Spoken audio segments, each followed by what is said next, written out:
Okay, so we just got done doing the Masters Hammer and Chisel Agility. I'm going to rename this Chisel Plyo Cardio, because that's what this really was. You're doing a ton. Every move is a leg move except for one plank move that you do. It almost seems odd that it's in the program because every other move is jumping squats, jumping lunges, high knees, all kinds of, I'm sure you've already seen all the moves, we put them on the video, but lots of different moves. My legs feel like big boulders right now because of all the repetitions that we did. And there is some agility in it where you do the grapevines. You're doing front and back, you're doing a quick feet in a circle. So there's some agility, and actually, even on that one, when she switched it, even on the grapevine, when she switched the grapevine, we both had to go, okay, how'd the feet go this time? And then same thing with the fast feet, when you start going the opposite direction. She got it right away, but I had a hard time going left foot first. I was kind of feeling odd. I kind of felt unathletic for a moment. So really, really good workout. Got a really good sweat. Second time through, you're feeling it for sure. First time you're feeling it. Well, yeah, first time through you're still feeling it, but I mean the second time through you're already pre-exhausted those muscle groups, and so I think I went probably a hair slower the second time through than I did the first time through. So great workout. Yeah, it was cardio.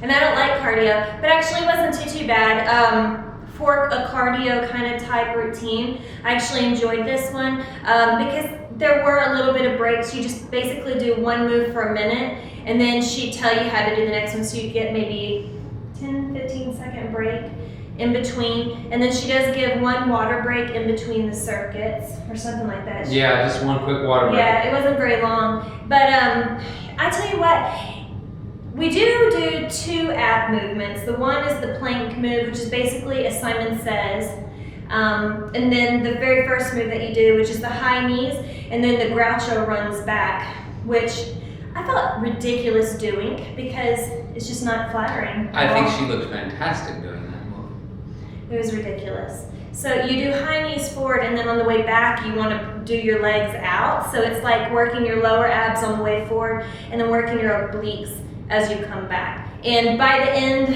of probably 40 seconds, your legs start getting lower and lower and lower, and by the end of it you're going. Yeah, you start out with those knees way up here and you're feeling good, and then at the end you're like, yeah, it don't feel very good. And then the other thing was, the one that there's two moves that I don't really care for too much. The one move is when you have to do the front, back in a circle. That really hurts at the bottom of my feet. I was telling Philip, I was like, oh, it's my feet that are giving out on me, and it's because you do have arches in there and you're on your toes for so long, maybe. I don't know what it is, but I think I had this problem before too.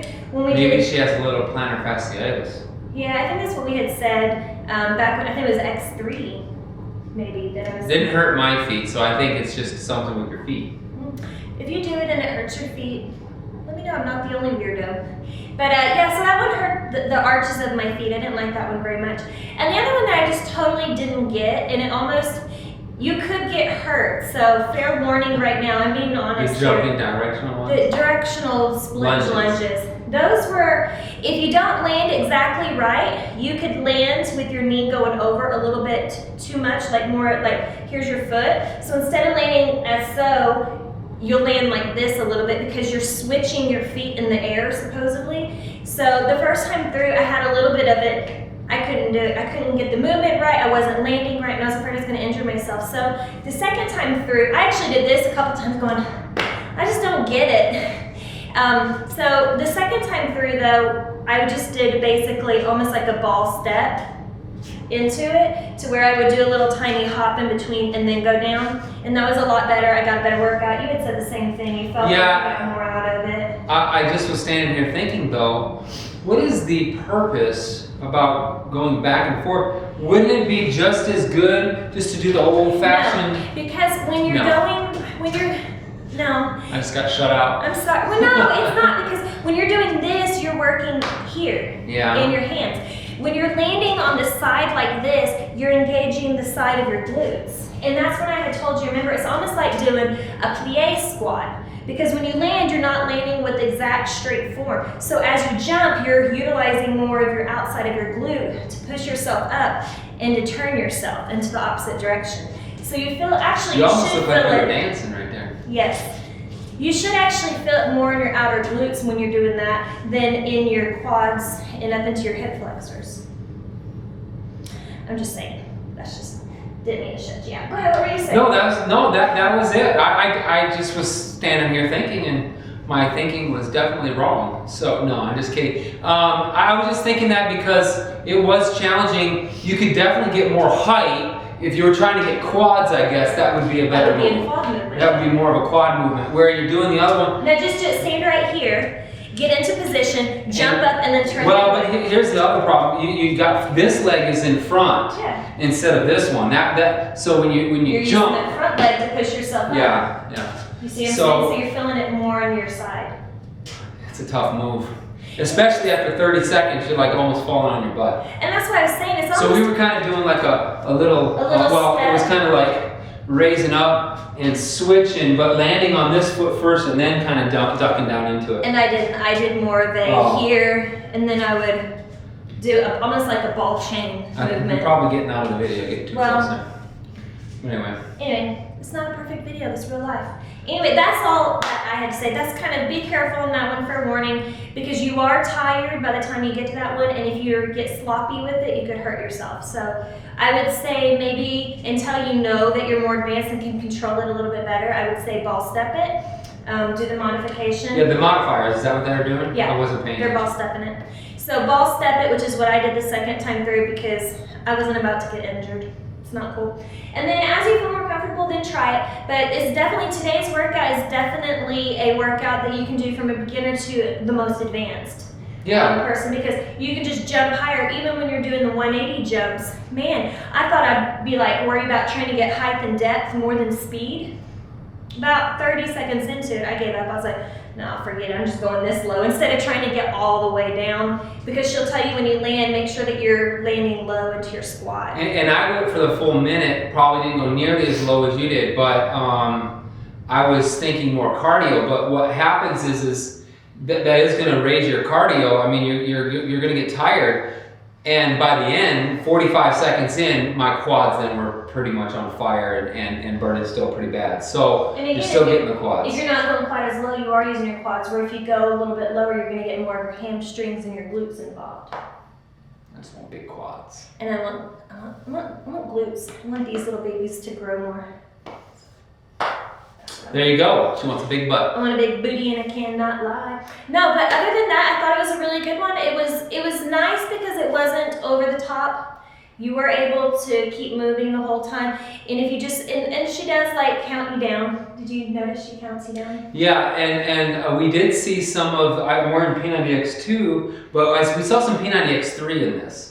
Some of the grapevines, and he has you do the diagonal hops as well, and so there was some similarities. Tony has you toe tapping on a ball in a circle. She has you moving feet in and out in a circle. So there were some similarities to that old P90X3 agility one. Yeah, and then we kind of went at our own pace on a couple of things because our floor, I guess we don't have as much room as they did. So like when you grapevine over one way and then you shuffle back. And then the other modification you can do is when she has you doing the side jump, front jump, back jump. It's really like a frog hop jump. But I noticed that a lot of them were doing more of a shimmy hop. Shuffle hop, yeah. Yeah, a shuffle hop. Instead of both feet at the same time. Yeah, more than like a frog hop. So that would be a modification if you get too tired and can't do the frog hops anymore. And then the other thing is just, again, try to stay as low as you can, and you'll feel it higher up and less into the quad area. So depending on where you want to get with it. But overall, I enjoyed today's routine. It's not one of my favorites by any means, just because I it's don't like cardio.